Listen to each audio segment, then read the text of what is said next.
华人，乃至于就是说我们更准确讲，就中国社会，他们到现在看待西方绘画的方式，还是以写实不写实为主。12, 11, 10,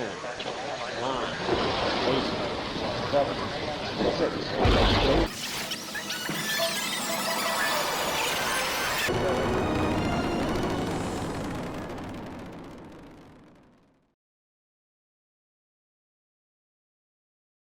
嘿呦 ，Welcome to Painter 中国人绘画以及画家的频道，我是画家杨力。在我们节目开始之前，容我先来工商一下，我们的付费咨询活动开始了。那我们基本上现在锁定的客群是很多对于创作有问题的，对于自己创作未来方向有问题的同学朋友们，你们可以私讯我们的 IG 的粉丝页，然后我们会把这里面咨询所需要的费用跟相关的服务内容回答给你们。那我们基本上回答都是非常专业的问题，不涉及任何医疗行为或者是什么身心灵相关的事情。那我们把免责声明打在这里。还有啦，就如果有想问收藏的问题的，也可以私讯我们。OK， 那就拜托各位，讲完工商服务时间，我们今天就要来聊聊一个话题。上一期啊，我们节目准备到中间的时候，我们就发现了冷君的一个很好玩的一个料。他曾经批评过，他觉得林布兰的造型能力不好。他这样子像我一样狂妄自大的发言，理应来说也没什么好再去在乎的。但是呢，我觉得最值得在乎的事情是什么？就是底下的人反倒不是在骂他，很多人是在帮他护航。我觉得这里面有个最好玩的声音是什么？就是很多人在底下说，冷君就算穿越回到古代，他也会是这些画家林布兰啊、维梅尔的偶像，就是他们的神这样子。那我觉得这个话题非常的有意思啊。第一个就涉及穿越，再来就是你可以知道，这到底大家是怎么想的，或者说现在中国人是怎么想这些古典绘画的。那我觉得今天就有必要专门做一期节目来讨论这一个好玩的问题。既然有网友说啦，冷君穿越回古代也是神，我们就要来聊聊看，在古代这些画画的人跟看画的人，他们的价值观是什么？提到这件事情我们就不免要来提及一件在古代一个绕不开、躲不过的一个话题。至少在印象派以前的欧洲是这么样的一件事情，就是以前的绘画是有等级制的。什么是绘画等级制呢？在17世纪菲利比安他提出来之后，渐渐的就固化成欧洲人对于绘画观看的评级标准。而这个评级标准是怎么给出来的？依循的什么给出来的？就是依循着题材。嘉欣可以把那个菲利比安那个原文打出来给大家看。那我这边就迅速总结一下，他说其实在绘画的这些题材当中，难度是不一样的。什么东西最简单？什么东西最难？他说最简单的其实就是静物画，因为好理解嘛，它在那边不动嘛，然后它也不会有什么太大的变化，你只要在水果烂之前可以把它画好 ，OK， 那这大部分就没有问题。再来是什么？就是参与到需要去描述空间、远近、大小等等的所谓的风景画。好，这个风景画就是比静物画再难一点。那再来是什么？就是人物画。其实人物画在欧洲，因为人文主义的关系，它本身是有非常重要的地位。在描绘一个人的时候，本质上我们是在描绘一个上帝的造物，有很多很丰富的讯息，他是个多么丰富的个人等等。描绘人这件事情，在西方美术史本来就是整个绘画大厦里面的一个瑰宝。那再来是什么？再来就是描绘更多的人。描绘更多的人就涉及到什么？描绘完一个人，你会画2个人，会不会画3个人？而这3个人、2个人在干什么？它所组合出来的效果是什么？这个时候就出现了一种比肖像画更高的一种种类、一种题材，叫做历史画。所以在整个绘画的等级制里面的鄙视链来说，站在最上面的皇冠上的这个珍珠的就是历史画，而最下面等而下之的就是静物画。古人也曾经讲过一句话嘛，画鬼容易，画人难。意思是说，你去画一个大家都没见过的鬼它是什么你都可以随便画，但是当你要画人，一点点微小的错误、微小的不对劲就会被发现。动画里面的恐怖谷效应，当你的这一个画人的技巧无限接近于人，但是中间出了一点小差错的时候，会让人觉得这有点恐怖。你反倒是像哆啦 A 梦啊、音速小子啊这种更加二维平面的，大家不会在里面觉得是很恐怖的感觉。意思是说，其实人眼对于看人会有人物出现的一张画面来讲，它的视觉要求是很高的。这个鄙视链本身还攸关着一件事情，就是透镜。嘉欣，你看画人比画静物难很多。可是你有没有想过一件事情？透镜如果运用上来的话，基本上画人跟画静物是差不多的事情，只是我今天透过光学仪器，我描的是人还是静物的差别嘛。但是这里面透镜难以攻克的一个题材项目，恰巧就是历史画。你今天要画历史画的时候，你动到透镜，第一个透镜在古代有非常多的技术限制，它没有办法去投射到一张很大的画面，它只要画到多人的时候，它的透镜就得不停的调位置，不停的调位置，而且会有不准的问题。还有一件事情是什么？就是你去想想看哦，你今天画一张历史画，难不成你仿佛需要把后面整个布景都搭出来，然后原野啊、天空啊，所有都搭出来，然后人还要每天都站在那个位置上给你画？你要冻结一个舞台剧的编制，这个规模的人员在那边给你画完一张历史画，所以倒不是说技术上是完全不可能的，而是成本高的吓人。那卡拉瓦乔怎么说？卡拉瓦乔就是个很好的案例，但是你发现没有，卡拉瓦乔的历史画有个重点，它缺少了一个元素——风景画。你看哦，以前我们讲历史画，它之所以是最高，是因为历史画里面有没有静物画，历史画里面有没有风景画，你后面有广阔的原野，要有战场，要有什么嘛？可是你发现没有，在卡拉瓦乔笔下，圣经故事不管室内室外，基本上都是在一个黑屋子里面完成的。而且还有卡拉瓦乔的历史画场面都不大哦，你对比提香、乔尔乔涅，乃至于就算是林布兰的夜巡，你看林布兰的夜巡那个高就是差不多4米、5米这个高度，后面背景是很大一片的。卡拉瓦乔基本上是不做这样的事情的。其实卡拉瓦乔的绘画当中，它的重点一直都是那个人物。你如果涉及到要背景或什么这种大场面的东西，卡拉瓦乔其实不做。所以卡拉瓦乔的画面是他的人物很大，但他不是场面很大。讲到这边，你就会发现，其实卡拉瓦乔在那个时代反而是个异类，那更可以说明他当时所用的光学仪器跟大家是不一样。你看，我们看到后面的历史画，像梅杜莎之法啊、自由领导人民啊，这些历史画，它后面都是有风景的。而且画历史画为什么说是技术难度的一个巅峰？因为它有别于前面的很多画面的功能是在线。我今天画一个人物，我就是要把这个人物画到下方的画布上；我今天再画一个静物，我就是要把这个静物画到下方的画布上。可是到了历史画这一个专业当中，很多时候它需要画家对于对象物有很好的认识之后，而进行的一种改造、改编、编造，因为它已经无法单纯依赖透镜也好，或是一种图像也好，单纯做视觉资源去 copy 上去。这里面还要涉及有人会飞起来，有人会干嘛，所以等于说画家在这个里面，他是要对造型熟悉之后，进而产生的很多创作的这样的一个过程。历史画难在这边，它不单单只是再现眼前的东西，而且历史画本身画的很多是，比如以前的神话、以前的历史。那既然是涉及到以前，说明它往往不是在画一个眼前现下的事物，所以因着这样子，历史画的难度本身非常的高。然后呢，就在法里比安提完绘画从难到易的排行之后啊，渐渐的这个绘画等级制就在欧洲成为了一套制式的系统。当时法兰西学院里面，它规定说，如果你没有历史画证照，你是不可以去教授绘画的。对，他确保每一个可以教授绘画的教授都是影级的火影、水影、雷影这样等级的大神，你才可以教授。更加夸张的一个力量就是说，你只有透过拥有历史画这种证照，你才可以接国家级的工程。比如说今天两厅医院要画美丽岛，他叫我画，我必须要有这个证照，我才可以去画哦。我没有这个证照，我基本上是不可以接公家机关的这个工程的。那当然啦，你是可以帮私人画，但是公家机关就没办法。但是各位去想看，在那个时代哦，你能够帮公家机关画哦，那你的私人订单一定也不缺。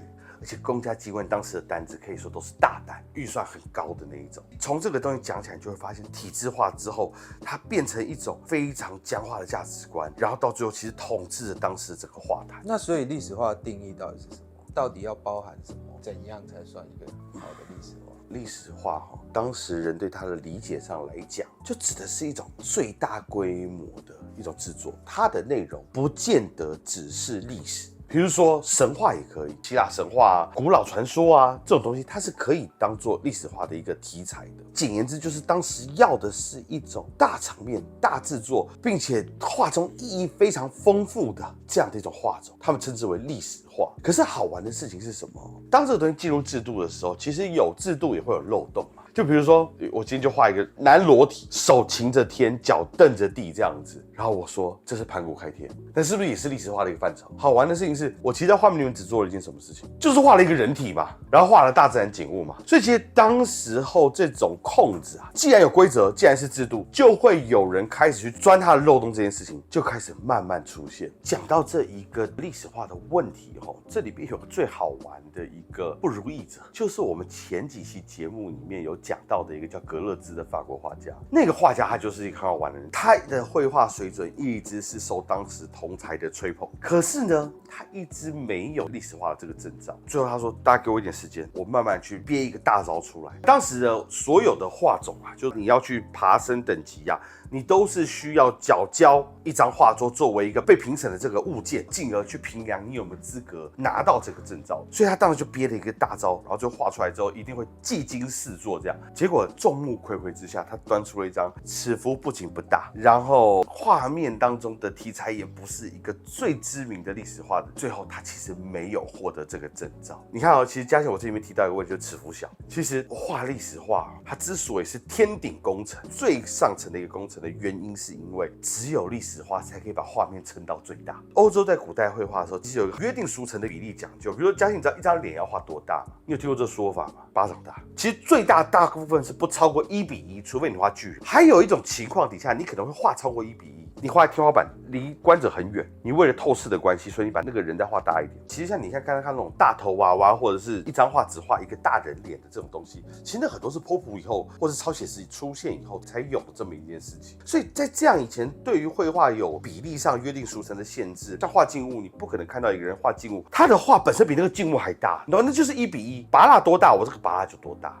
在这个情况底下，历史画就是当时最能撑尺幅。没想到这一个格勒兹最后拿出来一张画，它的尺幅上本身就不够大，在那个情况底下，他最后就挺不得志的。那我们现在所看到格勒兹大部分的绘画，可以讲就是风俗画题材。其实我们必须要说，绘画很多人最后进到这个历史画，中间还有一个后来设计出来的一个关卡，就是风俗画。只要这个人是可以画风俗画的，那在技术上你已经具备画历史画的全部技术。可以说他当时一生就很憋屈的，只能继续默默的拿着这个风俗画家的接单能力，然后就这样一直接下去。那在17世纪以前就没有历史画吗？就是说就没有说历史画最高吗？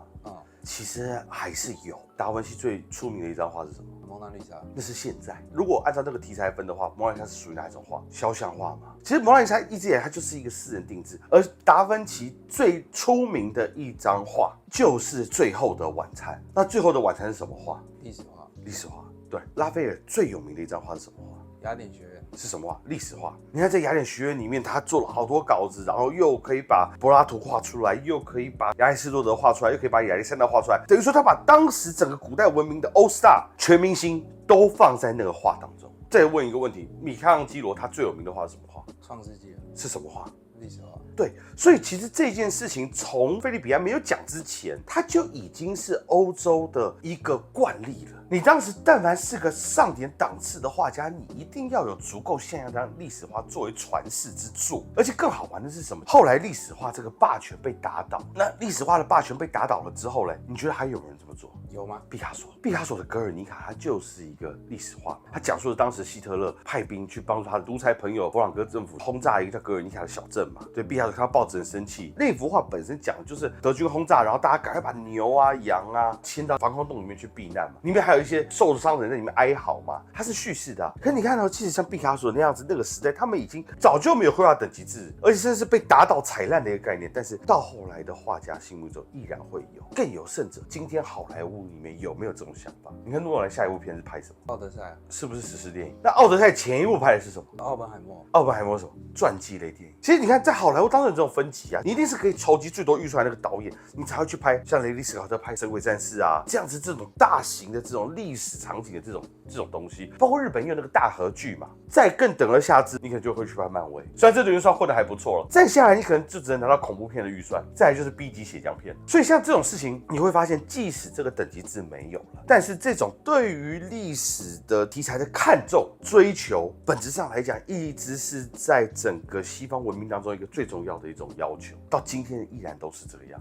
那冷军他的问题到底在哪里？他穿越回古代的时候，很简单，其实冷军穿越回古代，我们刚刚第一个不就讲吗？历史画哈，第一个你需要对一切造型熟悉，并且编造，然后要非常精确的表达场面调度等等这个问题。冷军他恰巧这个关他就卡住了，因为他其实不具备这件事情。你甭管他画的肖像到底有多像，本质上来讲，他是不具备这些人体编造场面调度的能力。再来还有一个问题是什么？就是涂色法。冷军那种涂色法是这种小小的这种非常细致的涂色法，可是，在历史当中的这些历史画都是靠这种细节到牙齿的这个程度的这种制作方式去画它嘛。大家之所以没有选择用冷军那种方法去画，是有原因的，因为正像我们上一期跟玉昌老师对谈的那个问题一样嘛，你把画面所有细节都丝丝入扣的画出来，你反倒是减损了整个画面的力量。你真的去罗浮宫看到大历史画的时候，你就会发现他们的涂色法并不是这样，那其中要暗含笔触，要暗含排线，要暗含颜料，特别彰显涂色法的材料性，你才可能在一个很大的画面当中去撑住这些空间。你现在才了解为什么林布兰会那样涂色嘛？它本身是因为它有那个表现力在去撑住画面的。所以其实光从这几点来说，你就会知道冷军摆在历史画这些高手面前就不算是一个咖。所以你看哦，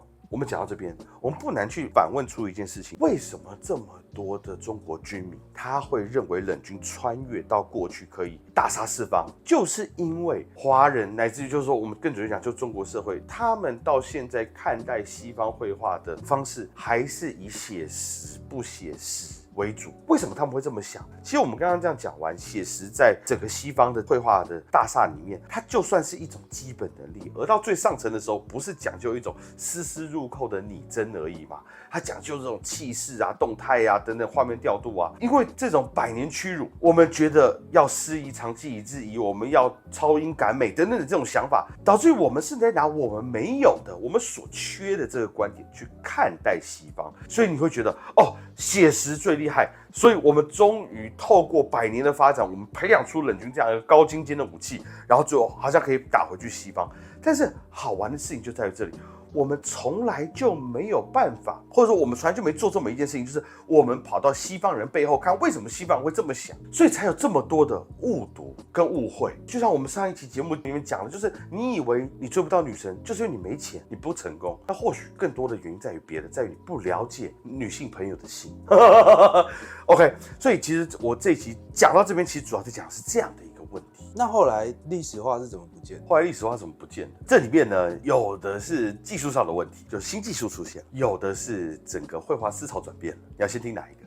技术很简单，电影出现了，摄影出现了。以前我们要求这样子去创造，画家跟漫画家一样，这样凭空创造出一个很大的画面这件事情，而且还在写实的情况底下，让观者知道你在画什么的情况底下。可是后来电影出现了，天哪，这些人物可以动，这场面要多大，他就去取景就好。然后整个拍完，细节丰富，色彩丰富，又可以靠这些画面里面的运作，让你更加了解整个战斗的过程，整个当时历史发生的过程。那很明显的，这种技术出现，它就要迅速替代掉历史化这件事情嘛。这就说明一个很好玩的事情：冷军穿越回去或许不是最厉害的以前的画家，但是电影导演穿越回去，只要他手上功夫还行的话，他搞不好是一个很厉害的历史画家。就不要说别的，拍这种商业大片的麦可贝，还变形金刚当中所显露的这些场面调度，搞不好穿越回去，他拿那个方法去画歌利亚巨人，是不是很厉害？所以其实某种程度上，真正穿越回去很厉害的不是冷军，而是这些大导们。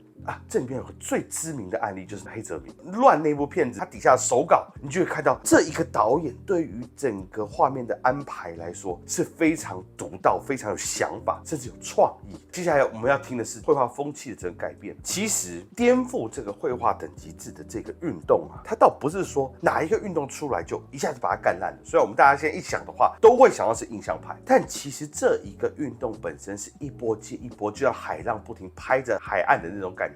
最早开始，像巴比松他们其实就已经在反对这个事情。我小时候去看米勒的展览，导览员跟我说，米勒当时画10岁啊、种马铃薯啊、玩岛啊这个东西，他说当时其实很多人是讶异说，这个东西到底要服务于谁？我想不会啊，这画面也美美的。但其实他讲这句话的前提是，当时的绘画等级制就是很强嘛，你就是要画历史画才有钱嘛。我才懂，原来像米勒这样只画巴比松的风景是不行的。但是当时他们又做出这样的改革，像当时巴比松画派，他就只是画他们这附近的这些森林，这森林里面劳动的人群等等等这些很接地气的东西。还有一波是什么？就是现实主义，库尔贝的现实主义。他说不画天使，他不画他看不到的东西。库尔贝当然是没有真正说见过拿破仑的嘛，他也没有见过罗马皇帝凯撒嘛，所以他不画他没见过的东西，他也不画天使他也不画他没见过的耶稣，他就画他的画室，他就画丧礼，他就画他看到的东西，他就画打猎，他就画 Bonjour Monsieur 库尔贝，早安库尔贝先生这样子的画面。所以这也是当时某种程度上想要去冲击历史化霸权。而历史化的霸权就是在最后一根稻草，就是印象派。当印象派整个画中产阶级生活，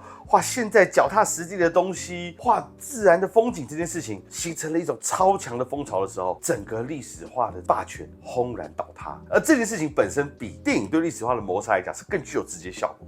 那所以绘画等级制消灭以后，现在想画什么就可以画什么。你讲这句话就太天真了，too young too naive。绘画等级制消失了之后呢，这个世界有没有让画家处在一个想画什么就画什么的环境里？其实答案是没有的。我们就讲我们成长经历的事情。我们小时候画的是交通宣传海报、反毒反霸凌海报。我成长的时候更八股，那时候还要画无欲奖，有没有？就是一个学生又会跑步，然后又会念书，然后又跟大家处得很好的这样子，然后又会美劳这样子。OK， 那到了国中要画什么？画八家将、画港口、画庙会这些风俗题材。到了高中，你要会画那种自画像，然后把自己关在玻璃瓶里面，然后外面世界好孤寂这样子，一种神奇的这种少年维特的烦恼这样子，自己在那边忧郁，而且还有蒙太奇拼贴的手法哦，射纸飞机出去代表是自由啊，脚下长莲花代表是清澈啊，这样。到了大学，大概会画一点新表现主义，画一点抽象画。出了社会，开始做当代艺术，因为要接国家工程。OK， 作品的题目都是什么后网路啊、后人类啊、新在地啊。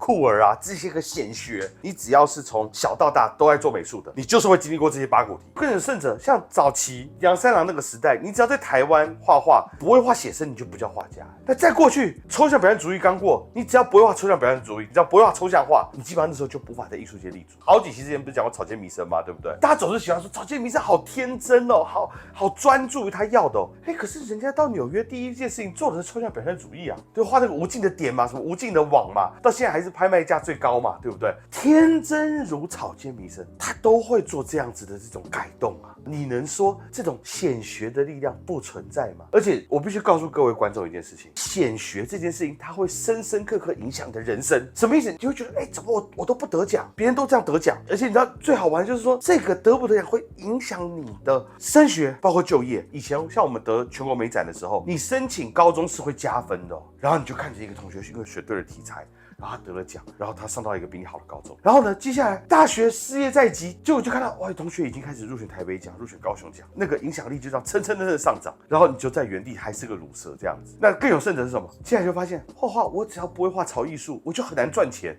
然后每天都拿着大把钞票等着那个画的像那种电子版画输出的那种东西去整到市场里面卖，他就觉得天哪，那我之前所有的画宣到底在干嘛？所以各位你知道吗？题材霸权显学，它会深深刻刻影响你的人生。我不想很诚实的跟各位说一件事情啊，你的一张画开始的那一刹那，不是你打上线稿铺上颜色，而是从你选题材那一刻就开始了。某种程度上，连这张画的世俗上的成果也从你选题材上就开始了，而且是真真切切的影响你。所以你说这不可怕吗？画家还是想画什么就画什么吗？那都没有例外吗？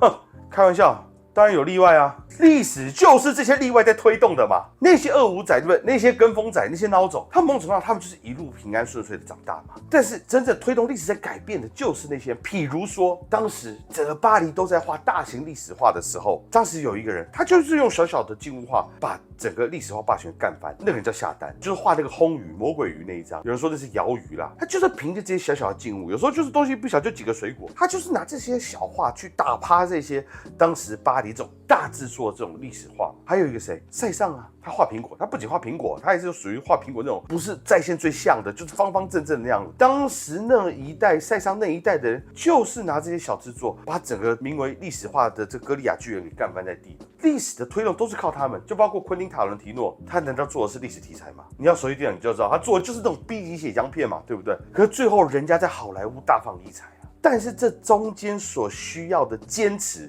所需要的这种杠杆是非常大的。你说这些人他们奠定他们领域内的这种大师地位，就偏偏在于这里。可是这过程当中的这种严肃孤寂，是你难以去想象。但是其实我在这边要提醒一件事情，就是说，其实我刚刚前面讲完，大家听完无非很励志，但是各位也不要傻傻的认为说，那我是不是只要说我单纯画我自己的这些东西？各位要知道，我刚刚讲这些革新者，他们在做革新的时候，恰巧是因为他们很好的认知到这些霸权，所以他们可以打中这个痛点，然后最后用这种方式去改变这一切。这也是为什么如果各位现在有题材焦虑的话，是很适合来我们的所谓付费咨询服务来跟我们聊，你要怎么样去跟这些题材做相处。OK， 所以啊，讲到这边啊，我必须要说，题材霸权一直都有，自由自在的创作代价一直是高的，而那个代价它本身的另外一端是那个所有世俗人看的都会艳羡的成功。如果你决定好踏上这个勇者之路的话，你必须要知道你将背负的是什么，以及你有什么更好的方式去应对它。那节目到这里都已经很有耐心的看到这里，一定是很热爱我们的伙伴。这个频道是专门在推广绘画